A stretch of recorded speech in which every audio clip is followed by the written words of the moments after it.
আসসালামু আলাইকুম। আশা করি ভালো আছেন সবাই। তো আমিও ভালো আছি। এখন আরো মনটা আমার আরো ভালো হয়ে গেছে, যা বৃষ্টি হইতেছে।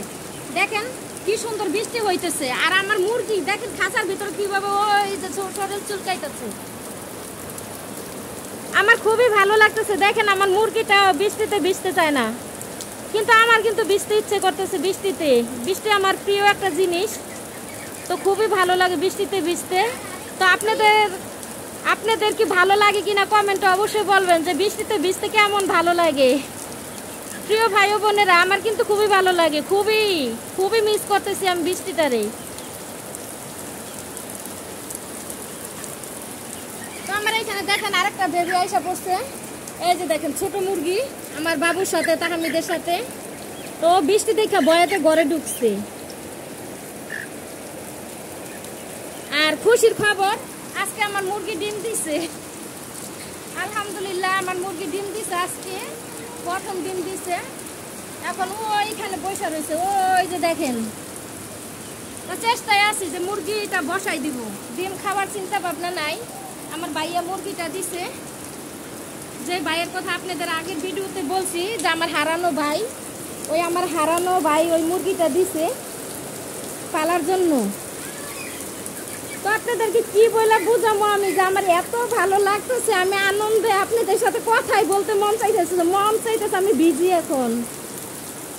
দেখেন কত ভালো লাগতেছে, গাছগুলা কি রকম নীরবে বৃষ্টিতে ভিজতেছে।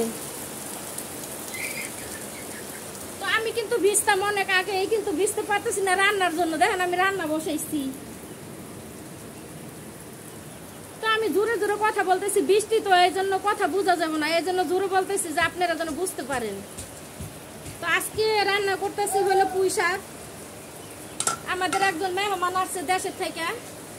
মেহমান বলতে ভাড়াটিয়া, আমাদের বাসা ভাড়া থাকে। এগুলি আসছে, তো দেশের থেকে নিয়ে আসছিল পুঁই শাকের বিচি। তো এখানে আসলে আকাশের অবস্থা খারাপ, তো ঘরের মধ্যে অন্ধকার, তেমন একটা দেখা যায় না। এই যে দেখেন পুঁই শাকের বিচি।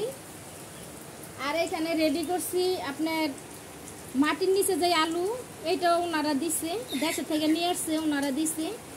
আর এই যে ফুলকপির সাথে একসাথে রান্না করবো আজকে। মুরগিটা তারাও, তা আমি কিছুতে পাড়া দিব, মুরগি তারাও। চাউল ধুয়ে রাখছি, এখনো রান্না করি নাই। ওই যে দেখেন চাউল ধুয়ে রাখছি। তো আমি এইটা রাইখা আগে বাজিটা হইলে আমি আগে ভিজবো, তারপরে রান্না করব। আমার অনেক ভালো লাগতেছে, অনেক অনেক ভালো।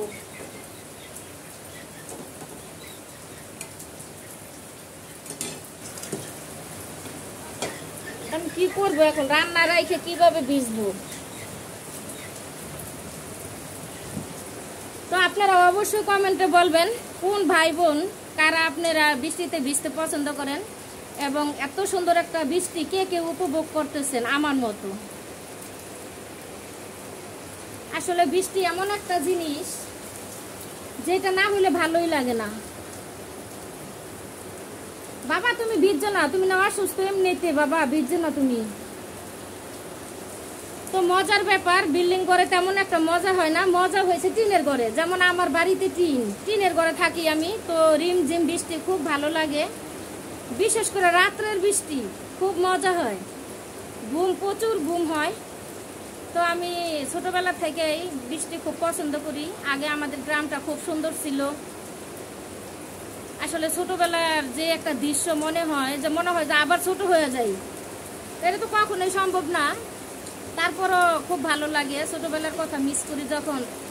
এখন তো বৃষ্টি হয় না, আগে তো প্রচুর বৃষ্টি হইতো, অন্ধকার হয়ে নামতো বৃষ্টি।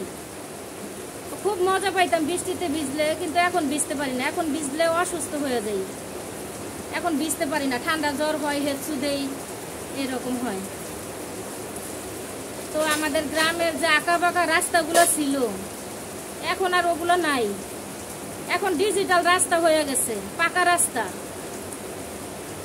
এখন পাকা রাস্তার জন্য কোনো মজাই হয় না, বরং আর অশান্তিতে আছি। মানুষ বেশি, গ্যাঞ্জাম বেশি, ময়লা বেশি, অক্সিজেন কম, সব মিলে ভয়াবহ অবস্থায় আছে। তো আল্লাহর রহমতে আজকে বৃষ্টি হয়েছে, হয়তো পরিবেশটা একটু সুন্দর হইব, ধুলোবালি কমবো রাস্তার, তো মানুষ একটু নিঃশ্বাস নিতে পারবো, মন খুলে একটু নিঃশ্বাস নিতে পারবো। আমি বাহিরে বের হইতে পারি না, বের হইলে প্রচুর শ্বাসকষ্ট হয়, বাহিরে প্রচুর ধুলোবালি থাকে। তবে আজকে ধুলোবালিটা ঠিক হয়ে যাব, রহমতের বৃষ্টি আসছে, রহমতের বৃষ্টি বসে যাব। তো অনেক কথা বললাম প্রিয় ভাই বোনেরা, ভালো থাকবেন সবাই, সুস্থ থাকবেন। আমি এখন ভিজবো, তো এখন শেষ করব আমি, কারণ এই বৃষ্টি আমি যদি না ভিজি আমার ভালো লাগবে না। তো কালকে যাইতে চাইতেছি আমার শ্বশুর বাড়িতে, ওইখানে যদি যাই লালমনিরহাটে সময়ই পাবো না। তো এই সুযোগটা আমি একটু কাজে লাগাই। ভালো থাকবেন সবাই, সুস্থ থাকবেন, আল্লাহ হাফেজ।